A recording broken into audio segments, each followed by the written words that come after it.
సాగి Srihari service Infotech ఛానల్లో వచ్చే ప్రతి అప్డేటెడ్ వీడియో డైరెక్ట్గా మీ ఫోన్కి రావాలంటే వీడియో ఓపెన్ చేసి వీడియో కింద రెడ్ కలర్లో కనిపించే సబ్స్క్రైబ్ బటన్ను క్లిక్ చేసి బెల్ ఐకాన్ క్లిక్ చేసి ఆల్ సెలెక్ట్ చేసుకోవాలి. Thank you to all. Good morning friends.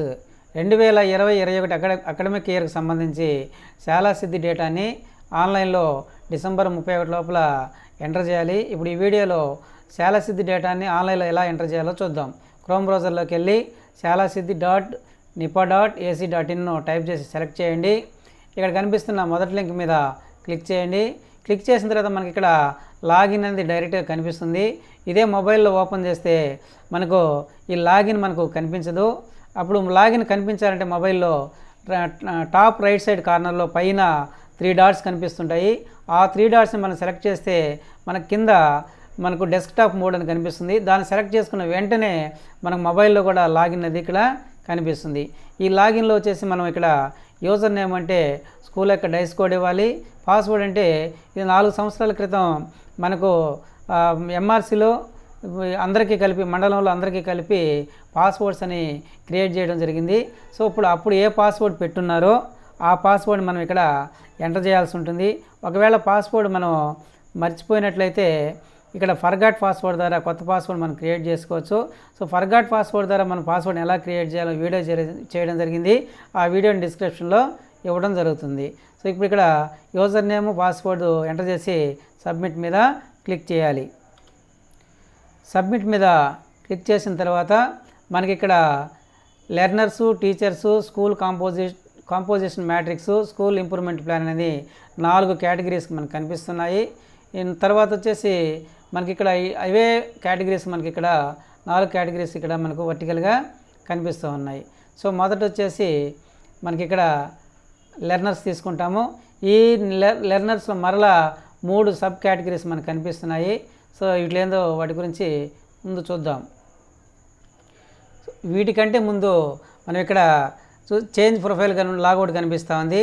Change ప్రొఫైల్లోకి వెళ్తే మనకి ఇక్కడ నేము, మొబైల్ నంబరు, మెయిల్ ఐడి అనేది రావడం జరిగింది. ఇక్కడ మనం ఈ డేటా ఇది 799 అనేది మన స్కూల్కి ఇచ్చిన హ్యూజ్ నంబరు. దాదాపు ఇప్పుడు ఇవి పనిచేయటం లేదు. మనం ఇప్పుడు ఇవి మార్చుకోవాలి. సో ప్రొఫైల్ లాగిన్ అయిన తర్వాత మనం మొదట మొబైల్ నంబర్ని, మెయిల్ని ఇచ్చుకొని చేంజ్ ప్రొఫైల్ మీద క్లిక్ చేయాలి. సో ఇప్పుడు ఈ మొబైల్ నంబర్ తీసేసి స్కూల్ హెడ్ మాస్టర్ యొక్క మొబైల్ నంబర్ ఇక్కడ ఎంటర్ చేస్తాము. Mail ID, school head master యొక్క మెయిల్ ఐడిని ఎంటర్ చేసి చేంజ్ ప్రొఫైల్ మీద క్లిక్ చేయాలి. సో కొత్త మొబైల్ నంబరు, మెయిల్ ఇచ్చి తర్వాత చేంజ్ ప్రొఫైల్ మీద క్లిక్ చేయాలి. అప్పుడు మనకు యూజర్ ప్రొఫైల్ చేంజ్డ్ సక్సెస్ఫుల్ అంటుంది. ఈ 4 కేటగిరీస్ కింద మనకి ఇక్కడ నోట్ అనేది ఒకటి రావడం జరిగింది. కంప్లీటెడ్ అంటే tick mark, green tick mark వస్తుంది. ఇన్ ప్రోగ్రెస్లో ఉన్నప్పుడు మనకి ఇక్కడ క్వశ్చన్ మార్క్ వస్తుంది. నాట్ స్టార్టెడ్ అంటే ఇంటూ వస్తుంది. సో ఈ సింబల్ ఉంటే నాట్ అప్లికబుల్ అని. సో మనకి ఇక్కడ లెర్నర్స్లో వచ్చేసి మనకు 3 ఇంటూలు ఉన్నాయి. నాట్ అప్లికబుల్ ఒకటి ఉంది. అంటే ఇది ఈ ఎలిమెంట్ స్కూల్ వాళ్ళకి సంబంధించింది కాబట్టి ఇక్కడ నాట్ అప్లికబుల్ వచ్చింది. సో టీచర్స్కి సంబంధించి ఇక్కడ ఇంటూలు ఉన్నాయి. సో మొత్తం వచ్చేసి అన్ని టిక్ మార్కులు వస్తే టోటల్గా ఇది కంప్లీట్ అయినట్లు లెక్క. ఇంటూలు ఉన్నాయంటే స్టార్ట్ కానట్లు లెక్క. ఇప్పుడు మనం ఈ 4 కేటగిరీస్లో లెర్నర్స్లోకి వెళ్తాము. లెర్నర్స్లో మొదట లెర్నర్స్ ప్రొఫైల్, లెర్నింగ్ అవుట్కమ్స్ కనిపిస్తుంది. దాని మీద క్లిక్ చేయండి. క్లిక్ చేసిన తర్వాత మనకి ఇక్కడ డెమోగ్రాఫిక్ ప్రొఫైల్ అని రావడం జరిగింది. ఇది 2020-21 అకాడమిక్ ఇయర్కి సంబంధించి మన స్కూల్లో ఉండే రోల్ పర్టికులర్సు. సో కేటగిరీ వైజ్ ఎంతమంది ఉన్నారో వాళ్ళ యొక్క నంబర్ మనం ఇక్కడ ఇవ్వాలి. రెండవది వచ్చేసి మనకి ఇక్కడ class wise annual attendance rate అన్నాడు. సో యాన్యువల్ అటెండెన్స్ రేట్ అనేది ప్రీవియస్ ఇయర్ అంటే 2019-20కి సంబంధించి అకాడమిక్ ఇయర్కి సంబంధించి మనకు class wise annual attendance rate అని మనం ఇక్కడ ఇవ్వాలి. ఇక్కడ మనం ఫస్ట్ క్లాస్ నుంచి 5th క్లాస్ వరకు ప్రైమరీ స్కూల్ కాబట్టి ఇవ్వాల్సి ఉంటుంది. హై స్కూల్ వాళ్ళు 6th నుంచి 10th వరకు ఇవ్వాల్సి ఉంటుంది. ఇక్కడ బాయ్స్కి, గర్ల్స్కి విడివిడిగా యాన్యువల్ అటెండెన్స్ రేట్ అని కట్టి దానికి మరి టోటల్కి సంబంధించి కూడా మనం ఇక్కడ వేయాల్సి ఉంటుంది. దీనికి యాన్యువల్ అటెండెన్స్ రేట్ ఎలా కనుక్కోవాలి? చాలా సింపుల్గా ఇక్కడ మనకు ఒక ఫార్ములా కూడా ఇవ్వడం జరిగింది. చాలా సింపుల్గా ఉంటుంది ఇది. Annual attendance rate is equal to total annual attendance of all students, total number of students into annual instructional days into 100 అని ఇచ్చారు. అంటే ఇక్కడ మనకు ఫర్ ఎగ్జాంపుల్ ఫస్ట్ క్లాస్కి సంబంధించి 6 మంది విద్యార్థులు ఉంటే total annual attendance of all subject, ఇక్కడ మనకి ఈ అకాడమిక్ ఇయర్లో 2019-20కి సంబంధించి అకాడమిక్ ఇయర్లో 46 డేస్ నుంచి 50 డేస్ వరకు మనకు యాన్యువల్ డేస్ అనేది రావడం జరిగింది. సో ఇప్పుడు మనకు ఈ 46 to 50 డేస్లో 6 మంది విద్యార్థులు, కొంతమంది 44 డేస్ ఉండొచ్చు, కొంతమంది 40 డేస్ ఉండొచ్చు, కొంత 30 డేస్ ఉండొచ్చు. టోటల్గా ఈ ఫస్ట్ క్లాస్ విద్యార్థులు టోటల్గా వాళ్ళు ఆ టోటల్ అటెండెన్స్ని ఇక్కడ మనం యాడ్ చేసుకోవాలి, అది ఇక్కడ వేస్తాము. తర్వాత ఆ క్లాస్లో total number of students first క్లాస్లో ఎంతమంది ఉన్నారు, 6 మెంబర్స్ ఉన్నారు కాబట్టి ఇక్కడ 6 వేస్తాము. తర్వాత యాన్యువల్ ఇన్స్ట్రక్షన్ డేస్ అంటే మనకు 46 to 50 డేస్ జరిగాయి కాబట్టి ఇక్కడ సో ఎన్ని యాన్యువల్ ఇన్స్ట్రక్షన్ డేస్ ఉంటే అన్ని తీసుకుంటాం. ఇక్కడ ఆ నంబర్ వేస్తాము, ఇంటూ 100 పెడితే ఆటోమేటిక్గా ఇది మనకు పర్సంటేజ్లో వచ్చేసింది. ఈ క్యాలిక్యులేషను ఈజీగా ఉంటుంది. దీనికి సంబంధించి బాయ్స్కి మనం గర్ల్స్కి విడివిడిగా మనం చేయాలి, చేసి టోటల్కి కూడా మనం చేయాల్సింది, టోటల్కి ఆటోమేటిక్గా ఇక్కడ వస్తుంది. ఇప్పుడు దీనికి సంబంధించి ఒక ఎగ్జాంపుల్ కూడా మనకి ఇక్కడ ఇచ్చున్నారు. క్లిక్ హియర్ టు ఎగ్జాంపుల్ అన్నారు, దాని మీద క్లిక్ చేస్తాము. క్లిక్ చేస్తే మనకి ఇక్కడ total number of prescribed instructional days అన్నాడు. సో 220 ఇచ్చారు, టోటల్గా ఇచ్చారు మనకి ఇక్కడ 220 డేస్ అని ఇచ్చారు. ఫర్ ఎగ్జాంపుల్ బాయ్స్ వచ్చి 30 మెంబర్స్, యాన్యువల్ అటెండెన్స్ బాయ్స్ వచ్చినప్పుడు అంటే ఇక్కడ ఈ బాయ్స్ 30 మెంబర్స్ 220 డేస్ వచ్చి ఉండాలి. 220 డేస్ వచ్చిన సందర్భంలో 220 into 30 తీసుకుంటే 6200 డేస్ అనేది మనకు వస్తుంది. అలా కాకుండా ఇక్కడ 30 మెంబర్స్ బాయ్స్ అనేది 220 డేస్ వచ్చుంటారు కాబట్టి ఒక్కొక్క విద్యార్థికి సంబంధించి టోటల్ వర్కింగ్ డేస్ మన దగ్గర చార్ట్ ఉంటుంది. అసలు టోటల్ వర్కింగ్ డేస్ మొత్తం యాడ్ చేసుకోవాలి, యాడ్ చేసుకుంటే ఈ నెంబర్ అనేది మనకు వస్తుంది. అదేవిధంగా గర్ల్స్ వచ్చేసి 20 మెంబర్స్, టోటల్ యాన్యువల్ అటెండెన్స్ అంటే ఇన్స్ట్రక్షన్ డేస్ 220, సో గర్ల్స్ వచ్చి 220 into 20 అంటే సో 3650 అనేది రావడం జరిగింది. సో టోటల్గా ఈ 50 మెంబర్స్కి బాయ్స్ గర్ల్స్కి సంబంధించి టోటల్ 50 మెంబర్స్కి ఎంత అంటే ఈ రెండు యాడ్ చేస్తే ఇది వచ్చింది. ఇప్పుడు మనం బాయ్స్కి ఎట్లా కట్టాలంటే so annual attendance days is equal to total annual attendance of boys అన్నారు. సో మనము ఇక్కడ ఏంటంటే మల్టిప్లై చేసేసాం, టోటల్గా 220 డేస్ 30 మెంబర్స్ వచ్చినట్టు తీసుకున్నాం. అలా కాకుండా మనం మొత్తం యాడ్ చేసుకొని ఆ క్లాస్లో విద్యార్థులకు టోటల్ అటెండెన్స్ అనేది యాడ్ చేసుకొని మనం ఇక్కడ వేసుకుంటాం. దీని తర్వాత దీని కింద వచ్చి ఎంతమంది బాయ్స్ ఉన్నారు, టోటల్ నెంబర్ ఆఫ్ బాయ్స్ మనం 6 అంటే 6 లేదా 30 అంటే 30, ఇక్కడ 30 తీసుకుంటాము. నంబర్ ఆఫ్ ఇన్స్ట్రక్షన్ డేస్ అంటే సో మనకి ఇక్కడ 220 ఎగ్జాంపుల్కి ఇచ్చున్నారు, ఆ 220 తీసుకుంటాం. చాలా సింపుల్గా ఉంటుంది. సో టోటల్ ఇక్కడ 6200 అనేది టోటల్ అటెండెన్స్ ఫర్ బాయ్స్. కింద బాయ్స్ ఎంతమంది ఉన్నారో ఆ నెంబర్ ఇచ్చాము, ఇన్స్ట్రక్షనల్ డేస్ ఎన్ని రోజులు ఉన్నాయో అది ఇచ్చాము. సో 30 into 220, సో ఇంటూ 100 వేసుకుంటాం. సో ఇవి జీరోస్ క్యాన్సిలేషన్ ఎంత చేసుకున్న తర్వాత సో డివైడ్ చేస్తే మనకు 93.94% అనేది బాయ్స్కి సంబంధించిన అటెండెన్స్ వచ్చింది.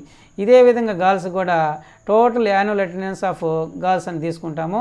సో ఈ తర్వాత టోటల్ నెంబర్ ఆఫ్ గర్ల్స్ తీసుకుంటాము, నెంబర్ ఆఫ్ ఇన్స్ట్రక్షన్ డేస్ తీసుకుంటాం. టోటల్గా ఈ ఇంటూ 100 వేసుకుని క్యాలిక్యులేషన్ చేస్తే మనకి ఇక్కడ 82.95 అనేది రావడం జరిగింది. ఇప్పుడు మనకు టోటల్ అంటేనే ఈ రెండు యావరేజ్ మనం ఇక్కడ వేయకూడదు.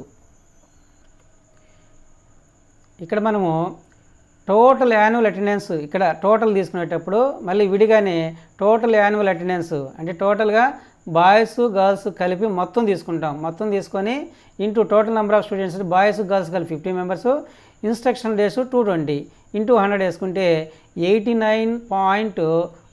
ఎంత వచ్చింది 55 వచ్చింది. అలా కాకుండా ఈ రెండు మనం యావరేజ్ చేస్తే మనకు 91 సంథింగ్ అనేది రావడం జరుగుతుంది. యావరేజ్ తీసుకోకూడదు ఇక్కడ. సో టోటల్గా మనం ఇక్కడ ఈ ఫార్ములా ప్రకారం టోటల్ కూడా మనం చేసి మనం ఇలా తీసుకోవాల్సి ఉంటుంది. తర్వాత రెండోది వచ్చి లెర్నింగ్ అవుట్కమ్స్ ఇచ్చినారు, దాని మీద క్లిక్ చేయాలి. క్లిక్ చేసిన తర్వాత మనకి ఇక్కడ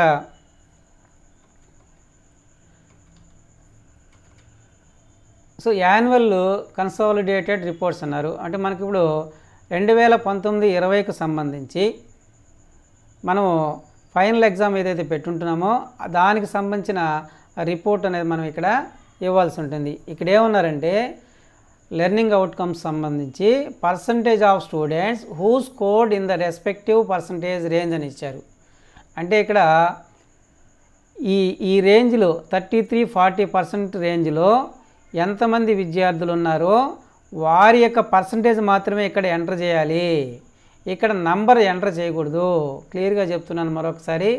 ఫర్ ఎగ్జాంపుల్ ఫస్ట్ క్లాస్లో 6 మెంబర్స్ స్టూడెంట్స్ ఉంటే 33-40% మధ్య 33-40% మధ్య మనకు 2 పిల్లలు ఉన్నట్లయితే ఇక్కడ మనము దానికి సంబంధించిన పర్సంటేజ్ వేయాలి. పర్సంటేజ్ ఎలా తీసుకుంటాము? 2 అంటే 2 బై టోటల్ అంటే 6 ఇంటూ 100 వేసుకుంటే మనకు దానికి సంబంధించిన పర్సంటేజ్ 33% సంథింగ్ వస్తుంది. మనం ఇక్కడ ఆ 33 పాయింట్ సంథింగ్ అనేది మాత్రమే, ఈ పర్సంటేజ్ మాత్రమే మనం ఇక్కడ ఎంటర్ చేయాలి. అంతేగాని 2 మెంబర్స్ అని ఇక్కడ ఎంటర్ చేయకూడదు. తర్వాత అదేవిధంగా ఫస్ట్ క్లాస్లో 41-50% మధ్య ఎంతమంది విద్యార్థులు ఉన్నారో వారికి సంబంధించిన పర్సంటేజ్ మనం ఇక్కడ వేయాలి.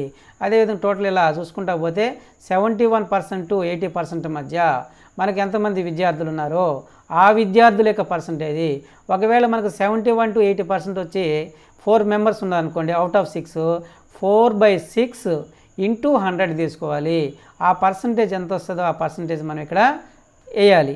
ఈ విధంగా టోటల్గా అన్ని క్లాసులకి మనము ఇక్కడ వేసి సబ్మిట్ మీద మనము క్లిక్ చేయాలి. సో ఇక్కడ క్లియర్గా ఇచ్చున్నాడు పర్సంటేజ్ ఆఫ్ స్టూడెంట్స్ అని ఉన్నాడు. సో స్టూడెంట్స్ యొక్క పర్సంటేజ్ మాత్రమే ఇక్కడ మనం మెన్షన్ చేయాలి. తర్వాత మనకి ఇక్కడ మూడో సబ్ కేటగిరీ వచ్చి పర్ఫార్మెన్స్ ఇన్ కీ సబ్జెక్ట్స్ అని ఇచ్చినాడు. కీ సబ్జెక్ట్స్ పర్ఫార్మెన్స్ అని ఇక్కడ మనం క్లిక్ చేస్తే సో ప్రైమరీ స్కూల్ సెక్షన్ సంబంధించి ఇలా వస్తుంది. హై స్కూల్ సెక్షన్ వారికి 8th క్లాస్ నుంచి 10th క్లాస్ వరకు ఆ సబ్జెక్ట్స్లో వచ్చిన మార్క్స్ అనేది మనం ఇక్కడ ఎంటర్ చేయాల్సి ఉంటుంది. సో లెర్నర్స్ కంప్లీట్ అయిన తర్వాత టీచర్స్లోకి వెళ్ళిన తర్వాత మనకి ఇక్కడ 2 సబ్ కేటగిరీస్ కనిపిస్తున్నాయి. Number of teachers in each category మీద క్లిక్ చేయాలి. ఇక్కడ ఏంటంటే మన ట్రైన్ టీచర్స్ ఎంతమంది, అన్ట్రైన్ టీచర్స్ ఎంత, మేల్కి ఫీమేల్కి విడివిడిగా మనం ఈ అకాడమిక్ ఇయర్ 2020-21 సంబంధించి మనం ఇక్కడ ఎంటర్ చేస్తే ఆటోమేటిక్గా టోటల్ అనేది ఇక్కడ రావడం జరుగుతుంది. అవి ఎంటర్ చేసిన తర్వాత మనము సబ్మిట్ మీద క్లిక్ చేయాలి. తర్వాత టీచర్స్ అటెండెన్స్ మీద క్లిక్ చేయాలి. టీచర్స్ అటెండెన్స్ మీద క్లిక్ చేస్తే ఇక్కడ 2019-20కి సంబంధించింది టీచర్ అటెండెన్స్ 2019-20కి సంబంధించి ఇక్కడ లాంగ్ లీవ్లు పెట్టిన టీచర్స్ ఎంతమంది ఉన్నారో ఇవ్వాలి. లాంగ్ లీవ్ అంటే మోర్ దాన్ 1 మంత్, 1 మంత్ కంటే ఎక్కువ కంటిన్యూషన్గా పెట్టిన టీచర్స్ ఎంతమంది ఉన్నారో ఆ నెంబర్ ఇవ్వాలి. షార్ట్ అన్నప్పుడు అప్ టు 1 వీక్ దాకా మనకు ఒక వారం దాకా కంటిన్యూషన్గా ఎంతమంది సెలవు పెట్టారో ఆ డేటాని మనం ఇక్కడ నంబర్ మనం ఇచ్చి సబ్మిట్ మీద క్లిక్ చేయాలి. తర్వాత నెక్స్ట్ కేటగిరీ వచ్చి మనకు స్కూల్ ఎవాల్యుయేషన్ కాంపోజిట్ మ్యాట్రిక్స్ కనిపిస్తూ ఉంది. దీంట్లో వచ్చి మనకు డొమైన్ 1 నుంచి డొమైన్ 7 వరకు మనకు కనిపిస్తూ ఉన్నాయి. సో డొమైన్ 1 మనం సెలెక్ట్ చేసుకుంటాము.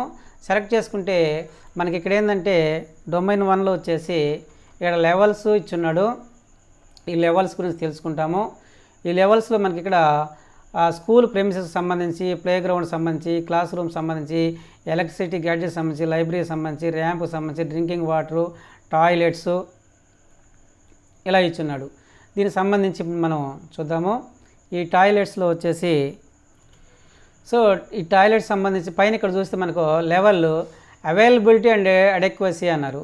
దీంట్లో వచ్చి లెవెల్ వచ్చేసి క్వాలిటీ అండ్ యూజబిలిటీ అన్నారు. ఇక్కడ అవైలబిలిటీ అంటే ఈ వనరులు, స్కూల్కి సంబంధించిన ఈ వనరులు ఎంత అందుబాటులో ఉన్నాయి, అండ్ అడెక్వసీ అంటే ఎంత పరిమాణంలో మనకు అందుబాటులో ఉన్నాయి, ఎంత పరిమాణము ఇక్కడ అందుబాటులో ఉండేటివి, దానికి సంబంధించిన మన లెవెల్స్ మనం ఇక్కడ ఇవ్వాలి.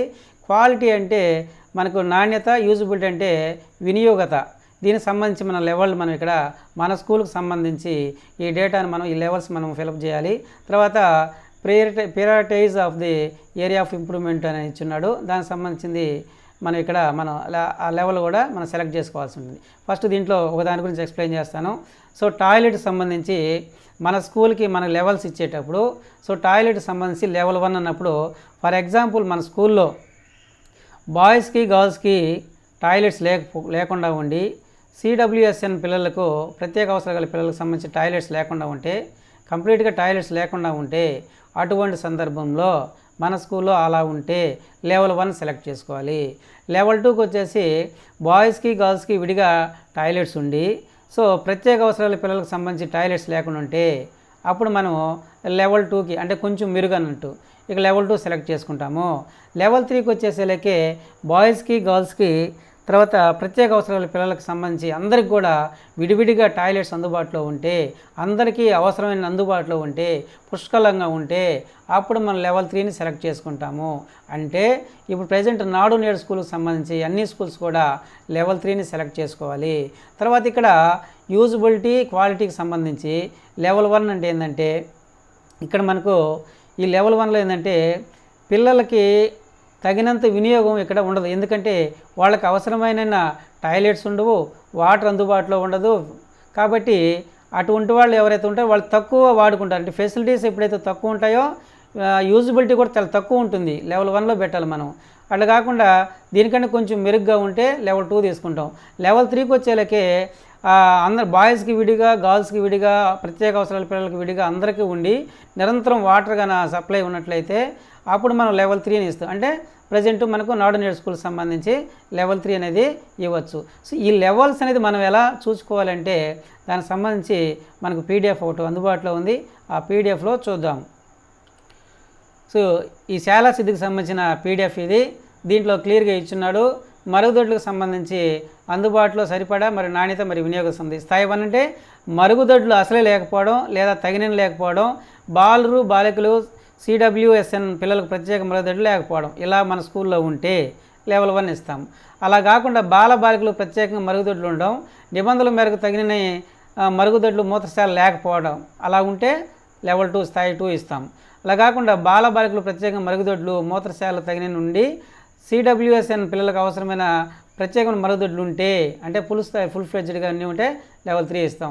ఇక్కడ మనం యూజబిలిటీకి సంబంధించి మనకి ఇక్కడ వచ్చేసి స్థాయి 1 వచ్చేసి మరుగుదొడ్లు దయనీయ స్థితిలో ఉండి అరుదుగా శుభ్రం చేయడం, మరుగుదొడ్లు శుభ్రం చేయడం తగినంత నీరు అందుబాటులో లేకుండా ఉంటే మనం అప్పుడు లెవెల్ 1 ఇస్తాం. లెవెల్ 2కి వచ్చేసరికి మరుగుదొడ్లు ఉపయోగంలో ఉండి రోజుకు ఒకసారైనా శుభ్రం చేయడం, మరుగుదొడ్లు శుభ్రం చేయడానికి ఫ్లషింగ్ చేయడానికి కొంత సమయం మాత్రం నీరు అందుబాటులో ఉంటే అప్పుడు మరుగుదొడ్డి నిర్వహణ అప్పుడప్పుడు చేపట్టడం. ఇలా ఉంటే లెవెల్ 2 ఇస్తాం. అట్లా కాకుండా మరుగుదొడ్లని ఉపయోగంలో ఉంటూ ఎల్లప్పుడూ తగిన విధంగా నిర్వహించడం, మరుగుదొడ్లు నిరంతరంగా శుభ్రం చేయడం, మరుగుదొడ్లు శుభ్రం చేయడానికి ఫ్లషింగ్ చేయడానికి నిరంతరంగా నీటి లభ్యత ఉంటే దీనికి సంబంధించిన అన్నీ కూడా మనకు అన్ని కరెక్ట్గా ఉన్నట్లయితే లెవెల్ 3 అనేది మనము ఇస్తాము. దీనికి సంబంధించిన పీడిఎఫ్ అనేది నేను డిస్క్రిప్షన్లో ఇస్తాను. ఇలా ఇక్కడ వచ్చేసి మధ్యాహ్న భోజనం వంటగది పాత్రల గురించి, తర్వాత కంప్యూటర్లు వాటి గురించి,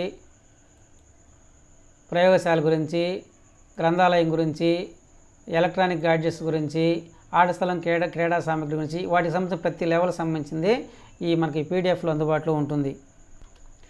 తర్వాత మనకి ఇక్కడ prioritise the area of improvement అన్నాడు. ఇప్పుడు ఇక్కడ మనం ఇక్కడ ఏం సెలెక్ట్ చేసుకోవాలంటే ఇప్పుడు నేను ఇక్కడ ఈ నాడు నేడు స్కూలు లెవెల్ 3లో ఉంది. అంటే అన్ని ఫెసిలిటీస్ ఉన్నాయి. దీని వాడకం కూడా అందరూ బాగానే వాడుకుంటున్నారు. లెవెల్ 3 ఇస్తాం. ఇప్పుడు దీనికి సంబంధించిన ఇంప్రూవ్మెంట్ ప్రియారిటీ వచ్చి చాలా లో ఇవ్వాలి, తక్కువలో ఇస్తాను. ఒకవేళ ఇవి లెవెల్ 1లో ఉండి వాడకం తక్కువగా ఉంటే అప్పుడు మనం హై ఇవ్వాల్సి వస్తుంది. దాని ప్రియారిటీ హై ఇవ్వాల్సి. ఒకవేళ మీడియంగా ఉన్నట్లయితే మధ్యస్థంగా ఉంటే మీడియం మనం సెలెక్ట్ చేసుకోవాలి. ఈ విధంగా ఈ లెవెల్స్ అనేటివి మనము ప్రతి డొమైన్కి సంబంధించి డొమైన్ 1 నుంచి డొమైన్ 7 దాకా ఈ లెవెల్స్ అనేది మనము ఇవ్వాలి. సో మొత్తం డొమైన్ 1 నుంచి డొమైన్ 7 దాకా అన్ని లెవెల్స్ మనము ఎంటర్ చేసి సబ్మిట్ చేయాల్సి ఉంది. తర్వాత వచ్చేసి మనకి ఇక్కడ action for continuous school improvement plan ఉంది. దాని మీద క్లిక్ చేయాలి. దాని మీద మనకు క్లిక్ చేస్తే ఇలా రావడం జరుగుతుంది. మనం ఇక్కడ లెవెల్స్ అని ఇంతకుముందు మనం అన్ని లెవెల్స్ అని చెక్ చేసిన తర్వాత ఇచ్చిన తర్వాత సబ్మిట్ చేసిన తర్వాత ఈ లాస్ట్లో వచ్చి action for continuous school improvement plan అనేది ఆ లెవెల్స్ మనం ఎక్కడెక్కడ తక్కువ ఇచ్చుంటామో మనకి ఇక్కడ ఏంటంటే ఈ అకాడమిక్ ఇయర్ 2021కు సంబంధించి మనకి ఇక్కడ మిషన్ స్టేట్మెంట్లో 20 to 50 వర్డ్స్ అనేది ఆ సంవత్సరంలో అకాడమిక్ ఇయర్లో మనం చేసిన డెవలప్మెంట్స్ అన్ని కూడా మనం ఇక్కడ ఈ మిషన్ స్టేట్మెంట్లో మనం ఎంటర్ చేయాలి. సో ఇది అనేది ఒక స్కూల్కి సంబంధించి నేను తీసుకోవడం జరిగింది. ఆ స్కూల్లో ఎంటర్ చేసినారు. దానికి సంబంధించింది ఇప్పుడు మొత్తం టోటల్గా ప్రతి డొమైన్ని నీట్గా ఎక్స్ప్లెయిన్ చేయడం జరుగుతుంది. సో ఈ మిషన్ స్టేట్మెంట్కి వచ్చేసి మన స్కూల్కి సంబంధించి డ్రింకింగ్ వాటర్ ఫెసిలిటీ కల్పించడం, కన్స్ట్రక్షన్ వాలు, ప్లే గ్రౌండ్ సంబంధించి అంటే ఆ స్కూల్ ప్లే గ్రౌండ్ లేకపోతే ప్లే గ్రౌండ్ సంబంధించి మనం ఇక్కడ ఎంటర్ చేస్తాము. సో ఆ డేటా కూడా 20 to 50 వర్డ్స్ అనేది మిషన్ స్టేట్మెంట్లో ఇవ్వాలి. సో దానికంటే ముందు మనం ఇక్కడ ఈ డొమైన్లోకి రావాలి. సో మెయిన్ కీ పార్ట్ ఇది. ఇక్కడ డొమైన్ 1కి సంబంధించి ఇక్కడ మనం enabling resource of school availability, adequacy and usability అన్నాడు. అంటే మనకి ఇక్కడ 4 ఆప్షన్స్ కనిపిస్తూ ఉన్నాయి, 4 కాలమ్స్ కనిపిస్తూ ఉన్నాయి. మొదటి దాంట్లో ఏంటంటే ఏరియా ఆఫ్ ఇంప్రూవ్మెంట్ అన్నాడు. ఇక్కడ మనం ఈ డెవలప్మెంట్ని మనం ఇక్కడ డిఫైన్ చేయాలి. కోర్ స్టాండర్డ్కి సంబంధించి మనం ఇక్కడ డిఫైన్ చేస్తాం ఫస్ట్ దాంట్లో. రెండో దాంట్లో ఆ డెవలప్మెంట్కి సంబంధించి యాక్షన్ ప్రపోజ్డ్ అనేది మనం ఇక్కడ ఎంటర్ చేయాలి. సో ఈ డెవలప్మెంట్కి సంబంధించి మనం ఎవరి దగ్గర సపోర్ట్ తీసుకుంటామో ఆ సపోర్ట్ నీడెడ్ అని ఇక్కడ ఎంటర్ చేయాలి. తర్వాత యాక్షన్ టేకన్ అంటే ఆ డెవలప్మెంట్కి సంబంధించి మనం ఏం యాక్షన్ తీసుకున్నామో యాక్షన్ టేకన్లో మనం ఎంటర్ చేయాలి. ఇప్పుడు డొమైన్ 1 కాన్స్ నీట్గా చూద్దాము. సో ఈ డొమైన్ 1లో వచ్చి school ground and kitchen room అనేది తీసుకున్నాము. సో దీనికి సంబంధించి ఇది ఈ డెవలప్మెంట్ని ఇక్కడ డిఫైన్ చేస్తాం, అంటే ఇక్కడ రాస్తాము. రెండో దానికి ప్రపోజ్డ్ యాక్షన్లో వచ్చేసరికి discussion with SMC and committee అన్నాడు. సో మనం ఇక్కడ ఎస్ఎంసీ వాళ్ళతో మనం డిస్కషన్ చేయాలి, ప్రపోజ్డ్ అది. తర్వాత సపోర్ట్ అంటే మనం ఎవరు సపోర్ట్ తీసుకోవాలి, అది మన స్కూల్ గ్రౌండ్ మనం బాగు చేసుకోవాలన్నా, కిచెన్ బాగు చేసుకోవాలన్నా state government, central government, SMC వాళ్ళకి మన సపోర్ట్ మనం తీసుకోవాలి. సో మనీ ఖర్చుతో కూడుకుంది కాబట్టి. సో మరి దీనికి సంబంధించి మనం ఏం చేసామంటే మీటింగ్ విత్ కండక్ట్ ఎస్ఎంసీ వాళ్ళతో, కమిటీ వాళ్ళతో మనం మీటింగ్ కండక్ట్ చేసాము. ఇది ఫస్ట్ డొమైన్ గురించి. రెండోది డొమైన్ 2లో వచ్చేసేలా మనకి ఇక్కడ టీచింగ్ లెర్నింగ్ అసెస్మెంట్ అన్నాడు. సో ఉపాధ్యాయుని యొక్క బోధనా విధానాల గురించి, యూటిలైజేషన్ ఆఫ్ టీఎల్ఎం గురించి. సో దానికి సంబంధించి మనం ఈ డెవలప్మెంట్ అనేది డిఫైన్ ఇక్కడ రాసుకున్నాము. దీనికి ప్రపోజ్డ్ యాక్షన్ ఏముంటుంది, prepare TLM and collect educational magazines అనేది మనం ఇక్కడ ప్రపోజ్డ్ యాక్షన్లో రాసుకుంటాము. సపోర్టెడ్ నీడ్ వచ్చి సో మనం ఇప్పుడు దీనికి సంబంధించి మనకి ఏం కావాలి, ఏం నీడ్ కావాలి, TLM grant, amount, school maintenance grant, వీటిల్లోంచి అమౌంట్ తీసుకొని మనం రెడీ చేసుకోవాలి. కాబట్టి ఇది ప్రపోజల్లో ఉంది, సపోర్టెడ్ ఇది. సో యాక్షన్ టేకన్కి వచ్చేసరికి టీఎల్ఎం ప్రిపేర్డ్ అని మనం యాక్షన్ టేకన్లో ఎంటర్ చేస్తాము. సో డొమైన్ 3కి సంబంధించి ఇక్కడ ఏంటంటే లెర్నర్స్ ప్రోగ్రెస్ అండ్ డెవలప్మెంట్ అని, అంటే స్టూడెంట్కి సంబంధించి డొమైన్ 3 ఇది. సో ఇక్కడ మనం ఈ డిఫైన్ ఇక్కడ డెవలప్మెంట్ ఇక్కడ డిఫైన్ చేసాము. దీంట్లో వచ్చేసి రిమెడియల్ టీచింగ్ అండ్ అటెండెన్స్ ఇంప్రూవ్మెంట్ అన్నాడు. సో మనకు దీనికి సంబంధించి రెమెడియల్ టీచింగ్ పిల్లలకి ఇవ్వాలి, అటెండెన్స్ ఇంప్రూవ్ చేసుకుంటే ఆటోమేటిక్గా వాళ్ళ లెర్నర్స్ ప్రోగ్రెస్ అనేది వస్తుంది. తర్వాత మనం హెల్ప్ ఎవరు తీసుకోవాలి, needed parents committee, SMC and teachers, వీళ్ళకి సంబంధించి మనకు సపోర్ట్ తీసుకోవాలి. సో ఇప్పుడు దీనికి సంబంధించిన యాక్షన్ ఏం తీసుకుంటాం, taken action discussion with parents అనేది ఇక్కడ మనం రాయాల్సి ఉంటుంది. సో యాక్షన్ టేకన్లో వచ్చి డిస్కషన్ విత్ పేరెంట్స్ మనం డిస్కషన్ చేసామని ఎంటర్ చేయడం జరుగుతుంది. డొమైన్ 4కి సంబంధించి ఇక్కడ టీచర్ ప్రొఫెషనల్ డెవలప్మెంట్ అనేది ఇక్కడ మనం తీసుకుంటాము, డెవలప్మెంట్ కింద డిఫైన్ చేస్తాము. తర్వాత వచ్చి ప్రపోజ్డ్ యాక్షన్ కింద టీచర్స్ అప్డేటెడ్ రికార్డింగ్ ఎడ్యుకేషన్ సంబంధించి అప్డేటెడ్గా ఉండాలని ఇక్కడ మనం ప్రపోజ్డ్ యాక్షన్ కింద రాస్తాము. తర్వాత దీనికి సపోర్ట్ ఏం కావాలి, మనకు కాంప్లెక్స్ మీటింగ్స్ జరగాలి, ఎంఆర్సీ ట్రైనింగ్స్ జరగాలి, స్టేట్ గవర్నమెంట్ ట్రైనింగ్స్ అనేది వాళ్ళ సపోర్ట్ మనం తీసుకోవాలి. మరి యాక్షన్ టేకన్లో ఏం చేస్తాం, conduct of training programmes to teachers, utilisation of educational magazines. So దీనికి సంబంధించిన యాక్షన్ అది ఇక్కడ మనం ఎంటర్ చేస్తాం. డొమైన్ 5కి సంబంధించి లీడర్షిప్ అండ్ మేనేజ్మెంట్ అన్నాడు. సో మేనేజ్మెంట్ ఆఫ్ స్కూల్ అనేది డెవలప్మెంట్ ఇక్కడ. దీంట్లో వచ్చేసి ప్రపోజ్డ్ యాక్షన్ కింద ఎస్ఎంసీ అండ్ కమిటీస్ మొబిలైజేషన్ తీసుకుంటాము. తర్వాత ఎవరు సపోర్ట్ కావాలి, మనకు ఎస్ఎంసీ కమిటీ వాళ్ళది మనకు సపోర్ట్ కావాలి. దీనికి సంబంధించి యాక్షన్ ఏం తీసుకున్నాం మనం టేకన్ యాక్షన్ కింద conduct SMC meetings and parents meetings అనేది ఇక్కడ ఎంటర్ చేస్తాం. లాస్ట్ 6లో వచ్చేసి సో హెల్త్ అండ్ సేఫ్టీ గురించి, హెల్త్ అండ్ సేఫ్టీ అనేది మనం డిఫైన్ చేసాము డెవలప్మెంట్ని. దీనికి సంబంధించి మనం ప్రపోజ్డ్ యాక్షన్లో వచ్చి teach the people about health and safety physical education. So పిల్లలకు సంబంధించి హెల్త్ సేఫ్టీకి సంబంధించి మనం ఇదే ప్రపోజ్డ్ యాక్షన్ కింద దీన్ని ఎంటర్ చేస్తాం. తర్వాత దీనికి సంబంధించి సపోర్ట్ ఎవరు ఇస్తారు, మనకు PHC doctors, ANM anganwadi teachers, parents అనేది ఏఎన్ఎంస్, అంగన్వాడీ టీచర్స్, పేరెంట్స్ అనేది వాళ్ళ సపోర్ట్ మనం తీసుకోవాలి. సో దీనికి సంబంధించిన యాక్షన్ మనం ఏం తీసుకుంటాం, హెల్త్ క్యాంప్స్ అనేది నిర్వహిస్తాము. తర్వాత లాస్ట్ వచ్చేసి మనకు ప్రొడక్టివ్ కమ్యూనిటీ పార్టిసిపేషన్ అన్నాడు. దీనికి సంబంధించి SMC meetings and cultural programmes conducting, దీని డెవలప్మెంట్ తీసుకుంటే దీనికి సంబంధించి మనం ప్రపోజల్ యాక్షన్లో conduct meetings of SMC and parents, తర్వాత వచ్చేసి మనకు సపోర్ట్ వచ్చి కమిటీస్ అండ్ ఎస్ఎంసీ సభ్యులు, లాస్ట్ వచ్చేసి యాక్షన్ టేకన్ వచ్చి conduct of meetings of every month తీసుకొని మనం సబ్మిట్ మీద క్లిక్ చేయాలి. క్లిక్ చేసిన తర్వాత మనకి సబ్మిటెడ్ సక్సెస్ఫుల్ అని రావడం జరుగుతుంది. సో ఇక్కడ మన ఈ డేటా అంతా కూడా మనం ఎంటర్ చేయాలి. ఎంటర్ చేసిన తర్వాత school improvement plan details saved successful అని రావడం జరుగుతుంది. సో ఈ డేటాను మనం మళ్ళీ మార్చుకోవాలంటే కూడా మనకి ఇక్కడ కర్సర్ వస్తూ ఉంది. మళ్ళీ ఎడిట్ చేసుకొని మళ్ళీ సబ్మిట్ కొడితే మన డేటా అనేది మళ్ళీ సబ్మిట్ అవుతుంది. ఫైనల్ సబ్మిట్ కొట్టే వరకు ఇట్లా ఎడిట్ ఆప్షన్ చేసుకోవచ్చు. ఫైనల్ సబ్మిట్ కొట్టిన తర్వాత మనకనేది తర్వాత ఎడిట్ ఆప్షన్ అనేది దీంట్లో ఉండదు. సో టోటల్గా డేటా మొత్తం అన్నీ ఎంటర్ చేసిన తర్వాత మనకి ఇక్కడ అన్ని ఆల్ టిక్స్ గ్రీన్ టిక్లు అనేవి మనకి ఇక్కడ రావడం జరుగుతుంది. ఫైనల్ సబ్మిట్ కూడా మనకి ఇక్కడ కొట్టిన తర్వాత ఫైనల్ సబ్మిట్ అనేది కంప్లీట్ అవ్వడం జరిగింది. ఇక్కడ కూడా మనకి టిక్ వచ్చింది. సో టోటల్గా ఇదంతా కంప్లీట్ అయిన తర్వాత మన రిపోర్ట్ అనేది మనం ఇక్కడ మన కింద రిపోర్ట్ వస్తుంది, ఆ రిపోర్ట్ తీసుకోవచ్చు. సో మనకి ఇక్కడ రిపోర్ట్స్ కనిపిస్తుంది. రిపోర్ట్ మీద క్లిక్ చేస్తే మనకి ఇక్కడ మనకు ఈ డేటాని గెట్ రిపోర్ట్ మీద క్లిక్ చేస్తేనే ఈ డేటా అంతా ఇచ్చి గెట్ రిపోర్ట్ మీద మనం క్లిక్ చేసిన తర్వాత మనకి ఇక్కడ డేటా అంతా కూడా క్లియర్గా కూడా కంప్లీట్ అయ్యిందా లేదా, ప్రోగ్రెస్ లేదా, నాట్ స్టార్టెడ్ ఇన్ ప్రోగ్రెస్ అనేది క్లియర్గా ఇక్కడ సెల్ఫ్ ఎవాల్యుయేషన్ గురించి, ఎక్స్టర్నల్ ఎవాల్యుయేషన్ గురించి ఇక్కడ రిపోర్ట్ మనకు క్లియర్గా కనిపిస్తుంది. మనం ఈ రిపోర్ట్ని మనం ఇక్కడ పీడిఎఫ్లో కూడా మనం ఇక్కడ డౌన్లోడ్ చేసుకోవచ్చు. ఇక్కడ క్లిక్ చేస్తే మనకు ఆ పీడిఎఫ్లో అనేది మనకు రిపోర్ట్ అనేది మనకి ఇక్కడ స్క్రీన్లో కనిపిస్తుంది. ఇక్కడ డేటా రిపోర్ట్ అనేది మనకి ఇక్కడ వస్తుంది. సో ఈ విధంగా శాలాసిద్ధికి సంబంధించిన ఆల్ డొమైన్స్ గురించి ఎక్స్ప్లెయిన్ చేయడం జరిగింది. Thank you friends. వీడియో నచ్చినట్లయితే సబ్స్క్రైబ్ చేయండి, లైక్ చేయండి, షేర్ చేయండి.